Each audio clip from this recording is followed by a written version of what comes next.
नमस्कार दोस्तों, आप लोगों को स्वागत है हमारे यूट्यूब चैनल स्टडी क्लब 24 में। मैं जितेंद्र आज मैं लेके आया हूँ आपके लिए टेट 2012 का L1 का पेपर। यह परीक्षा 9 सितंबर 2012 को आयोजित की गई थी। इसमें आज हम साइकोलॉजी के 30 क्वेश्चनों को व्याख्या सहित हल करेंगे। तो चलिए शुरू करते हैं। तो हमारा पहला क्वेश्चन है, 9 वर्ष के बालक की नैतिक तर्कना आधारित होती है। तो इसका ऑप्शन नंबर 1 सही हो जाएगा। किसी कार्य के भौतिक परिणाम उसकी अच्छाई तथा बुराई को निर्धारित करते हैं। 9 वर्ष की आयु उत्तर बाल्यावस्था के अंतर्गत आती है। इस दौरान यदि किसी कार्य के भौतिक परिणाम अच्छे होते हैं तो बालक उस कार्य को करना सही मानने लगता है, और यदि किसी कार्य के भौतिक परिणाम बुरे होते हैं तो बालक उस कार्य को करना पसंद नहीं करता। अगला क्वेश्चन है, निम्न में से कौन सा उदाहरण अभिप्रेरणा का परिणाम नहीं है? अभिप्रेरणा का परिणाम नहीं है, तो इसका ऑप्शन नंबर 2 सही हो जाएगा। जॉन स्टुअर्ट मिल ने 12 वर्ष की उम्र में दर्शन का अध्ययन आरंभ कर दिया था।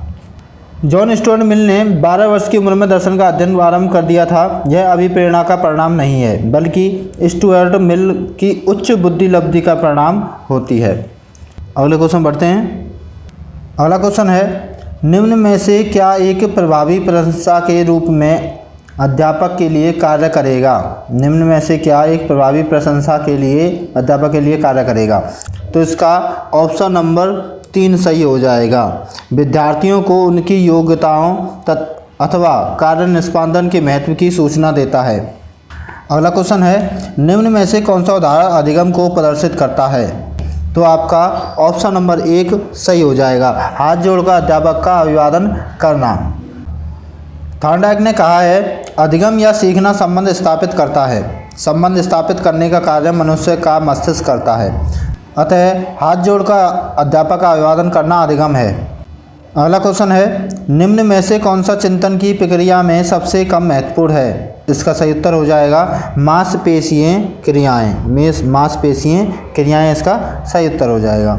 चिंतन इच्छा संबंधी प्रक्रिया है जो किसी असंतोष के कारण आरंभ होती है और प्रयास और त्रुटि के आधार पर चलती हुई उस अंतिम स्थिति तक पहुंच जाती है जो इच्छा को संतुष्ट करती है। रास ने कहा है कि चिंतन मानसिक क्रिया का ज्ञानात्मक पहलू है या मन की बातों से संबंधित क्रिया है। चिंतन का अधिगम से गहरा संबंध है। चिंतन ज्ञान का मुख्य आधार है। तर्क, वाद विवाद, प्रतियोगितावाद आदि से बालकों में चिंतन विकसित किया जा सकता है। इसमें मांसपेशीय क्रियाएं महत्वपूर्ण नहीं होती हैं। अगला क्वेश्चन है, अंतर्वैयक्तिक बुद्धि को प्रदर्शित करने वाला व्यवहार है। इसका ऑप्शन नंबर 2 सही हो जाएगा। दूसरे के मूड को भाप जाना। अंतर्वैयक्तिक बुद्धि में अपने भावों एवं संवेगों को मॉनिटर करने की क्षमता, उनमें भेद की क्षमता, सूचनाओं से व्यवहार को निर्देशित करने की क्षमता आदि शामिल होती हैं। अगला क्वेश्चन है, निम्न में से कौन सी व्यू रचना अभिप्रेरित लैंगिक अंतरों को मद्देनजर रखते हुए लैंगिक समता की भावना के विपरीत है? तो इसका सही उत्तर हो जाएगा ऑप्शन नंबर 3। लड़कों को समस्याओं के समाधान और विषम पर नियंत्रण रखने के लिए उनकी योग्यताओं को उनके आत्मविश्वास विकसित करने के लिए सहयोग प्रदान करें। लैंगिक समताओं का अभिप्राय है बिना किसी लैंगिक भेदभाव के कार्य करना। केवल लड़कों को समस्याओं के समाधान और विषम पर नियंत्रण विकसित करने के लिए सहयोग प्रदान करना लैंगिक समता की भावना के विपरीत है। अगला क्वेश्चन है, एक विद्यालय किसी भी समूह में समुदाय आधारित व्यक्तिगत विभिन्नताओं को समझ सकता है। तो ऑप्शन नंबर 3 यहाँ पर सही हो जाएगा। ऑप्शन नंबर 3 यानी कि भाषा एवं अभिव्यक्ति के आधार पर शरीर के रूप, रंग, आकार, सीखने की गति, भाषा, स्मृति, अभिव्यक्ति क्षमता, रुचि आदि पक्षों में पाई जाने वाली विभिन्नता व्यक्तिगत विभिन्नता कहलाती है। किसी भी समूह में समुदाय आधारित विभिन्नताओं को भाषा एवं अभिव्यक्ति क्षमताओं के माध्यम से समझा जा सकता है। अगला क्वेश्चन है, सृजनशीलता के पोषण हेतु एक अध्यापक को अपने विद्यालय को रखना चाहिए। तो आपका ऑप्शन नंबर 1 सही हो जाएगा। कार्य केंद्रित। सृजनात्मक किसी वस्तु, विचार, कला, साहित्य से संबंध किसी समस्या का समाधान निकालने एवं पुनः सर्जित करने की प्रक्रिया है। इसको संबंध नवनिर्माणात्मक कार्य से होता है। अगला क्वेश्चन है, निम्न में से कौन सी विशेषता सामाजिक रूप से वंचित वर्ग के विद्यार्थियों की नहीं है? तो ऑप्शन नंबर 2, नियमित स्वास्थ्य संबंधी देखभाल नहीं मिलती है, ये आपका सही हो जाएगा। ऑप्शन नंबर 2 आपका सही हो जाएगा। नियमित स्वास्थ्य एवं संबंधी देखभाल नहीं मिलती। नियमित स्वास्थ्य संबंधी देखभाल नहीं मिलना वंचित वर्ग के विद्यार्थियों की पहचान नहीं है। ठीक, अगले क्वेश्चन बढ़ते हैं। अगला क्वेश्चन है, क्रियात्मक अनुसंधान मौलिक अनुसंधान से भिन्न है क्योंकि? तो ऑप्शन नंबर 1 यहाँ पर सही हो जाएगा। ऑप्शन नंबर 1 अध्यापकों, शैक्षिक प्रबंधकों एवं प्रशासकों द्वारा किया जाता है।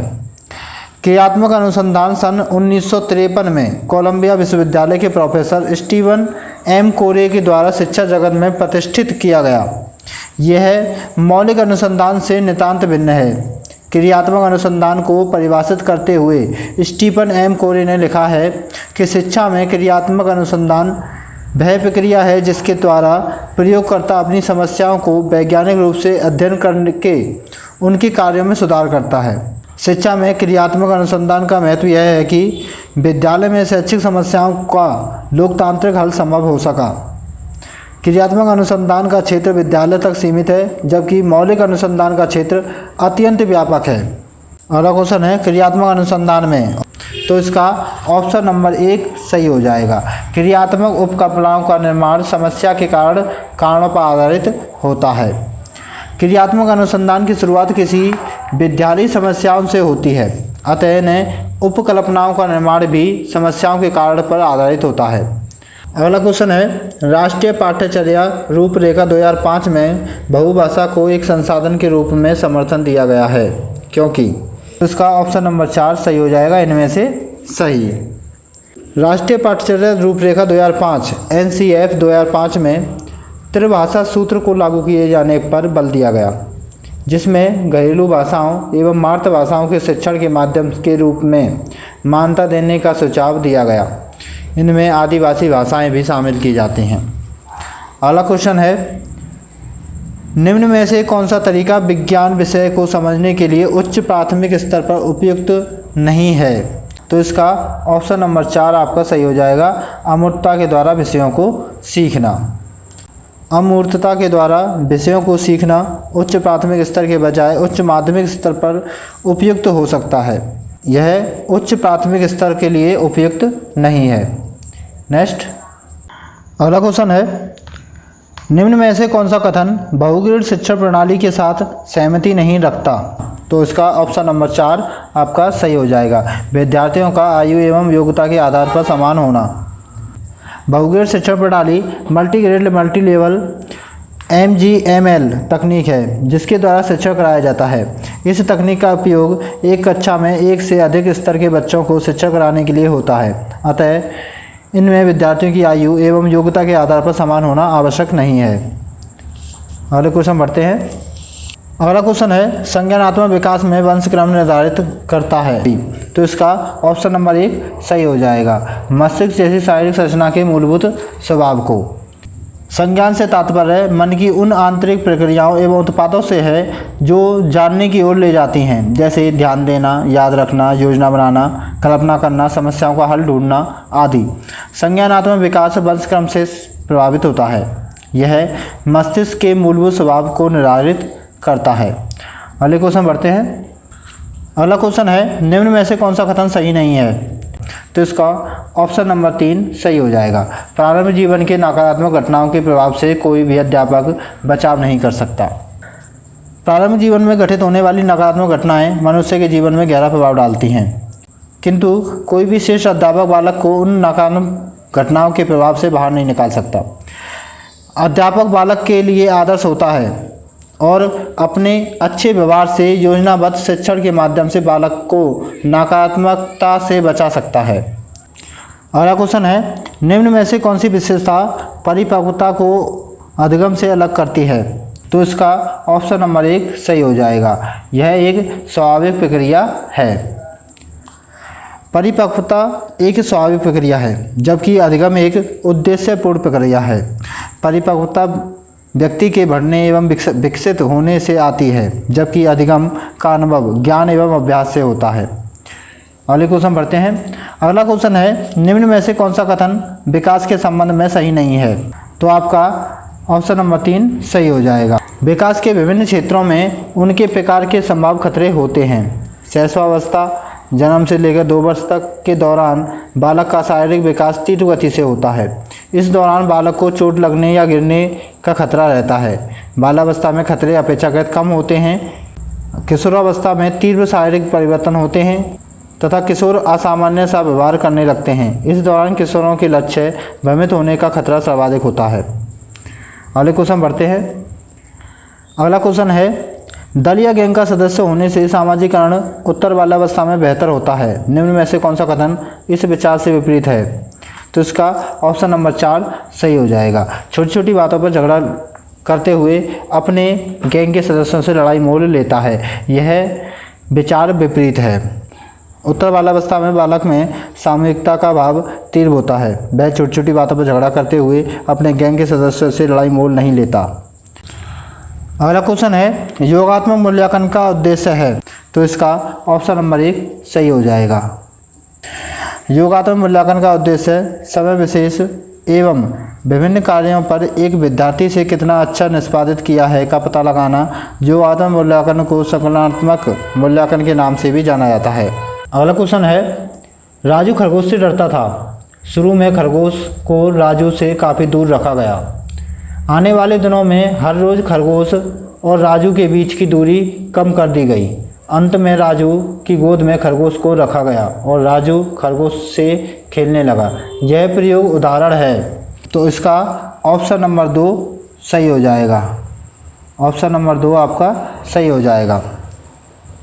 शास्त्रीय अनुबंधन सिद्धांत का पावलोव ने शास्त्रीय अनुबंधन का सिद्धांत प्रस्तुत किया, जिसे अनुकूलित अनुक्रिया व परंपरा अनुकूलित सिद्धांत भी कहते हैं। पावलोव ने माना कि किसी अस्वाभाविक उत्तेजना को अनुबंधित क्रिया दी जाती है तो इसे अधिगम कहते हैं। पावलोव ने अपना प्रयोग एक भूखे कुत्ते पर किया। बच्चे का काली वस्तु देखकर डरना, गोलगप्पे देखकर मुंह में पानी आ जाना आदि इसी सिद्धांत के उदाहरण हैं। यह सिद्धांत सहसंबंध एवं पुनर्बलन पर आधारित होता है। अगला क्वेश्चन है, बहुमुखी विद्यार्थी अंतर्मुखी विद्यार्थी से किस विशेषता के आधार पर भिन्न होता है? तो इसका ऑप्शन नंबर 2 आपका सही हो जाएगा। बाह्यमुखी विद्यार्थी मन ही मन परेशान होने की अपेक्षा अपनी भावनाओं को अभिव्यक्त करता है, जबकि अंतर्मुखी विद्यार्थी अपनी भावनाओं को अभिव्यक्त नहीं कर पाता। अगले क्वेश्चन बढ़ते हैं। अगला क्वेश्चन है, निम्न में से कौन सा कथन बुद्धि के बारे में सत्य नहीं है? तो इसका ऑप्शन नंबर 4 सही हो जाएगा। यह स्थायी एवं अपरिवर्तनशील विशेषता है। व्यक्ति की जन्मजात क्षमता को बुद्धि कहा जाता है। यह उसकी सभी मानसिक क्रियाओं का योग होती है। बुद्धि एक विकासशील एवं परिवर्तनशील योग्यता है। उचित उत्तर देने, तर्क वितर्क करने, निरीक्षण करने, कल्पना करने, समस्या समाधान करने आदि की योग्यता ही बुद्धि है। अगले क्वेश्चन बढ़ते हैं। अगला क्वेश्चन है, एक संतुलित व्यक्ति वह है जिसमें इदम एवं अहम के बीच संतुलन स्थापित किया जाता है। तो इसका ऑप्शन नंबर 2 सही हो जाएगा। फ्रायड का मानना है कि व्यक्ति का व्यक्तित्व उसके अचेतन मन की देन है। इसने इदम अहम व परम अहम का विवेचन किया। इदम मूल अवस्था है जो सुखवाद का आधारित है। यह इच्छाओं की जननी है, शारीरिक सुख एवं वासनाओं को जगाने वाली है।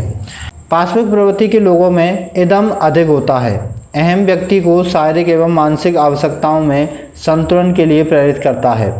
इसमें व्यक्ति में सामाजिकता का विकास होता है और इसमें मानवीय गुण विकसित होते हैं। संतुलित व्यक्तित्व के लिए मजबूत अहम होना आवश्यक है। परम अहम में आदर्श का बाहुल्य होता है।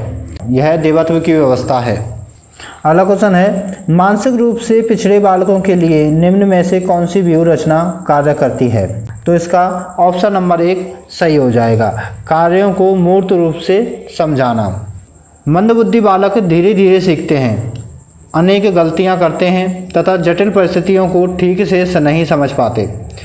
पोर्टियस ने लिखा है कि मानसिक पिछड़ापन मंदता या सीमित मानसिकता का घोतक है।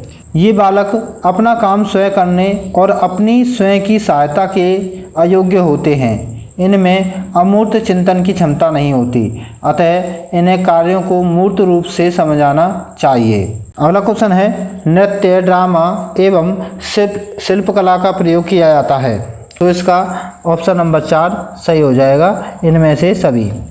नृत्य, ड्रामा एवं शिल्पकला के सभी कलात्मक अभिव्यक्ति के विविध क्षेत्र हैं, क्योंकि इन सभी से व्यक्ति में किसी न किसी कौशल का विकास अवश्य होता है। कला के माध्यम से व्यक्ति में विशिष्ट गुणों का विकास होता है तथा व्यक्तित्व में निखार आता है।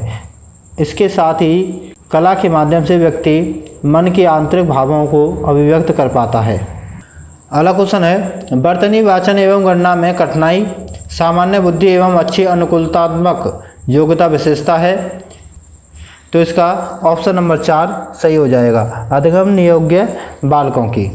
अधिगम कठिनाइयों के लिए सैमुअल क्रिक ने अधिगम अक्षमता या अधिगम नियोग्य बालक का नाम प्रयोग किया। अमेरिका में सर्वप्रथम बालकों की अधिगम संबंधी घटनाओं का अध्ययन एवं निराकरण करने के लिए 1963 में association for children with learning disabilities नाम की एक संस्था स्थापित की गई। वर्तनी वाचन एवं गणनाओं में कठिनाई, सामान्य बुद्धि एवं अच्छी अनुकूलनात्मक योग्यता आदि अधिगम नियोग्य बालकों की विशेषताएं हैं। अगले क्वेश्चन बढ़ते हैं। अगला क्वेश्चन है, फ एवं बा, मा एवं ना अक्षरों की ध्वनियों में अंतर ना कर पाना अधिगम की समस्या संबंधित है। तो इसका ऑप्शन नंबर 3 सही हो जाएगा, प्रत्यक्षीकरण की। अधिगम कठिनाइयों का प्रत्यक्षीकरण गामक सिद्धांत अक्षरों में भेद ना कर पाने से संबंधित है। इसमें दोषयुक्त प्रत्यक्षीकरण एवं विलंबित गत्यात्मकता के कारण कठिनाई उत्पन्न होती है, जिससे बालक फा एवं बा, मा, ना अक्षरों की ध्वनियों में अंतर नहीं कर पाता है। अगला एवं अंतिम क्वेश्चन है, निःशुल्क एवं अनिवार्य शिक्षा का बालकों का अधिकार 2009 के अंतर्गत किसी भी अध्यापक को निम्न में से किस कार्य के लिए नहीं लगाया जा सकता है।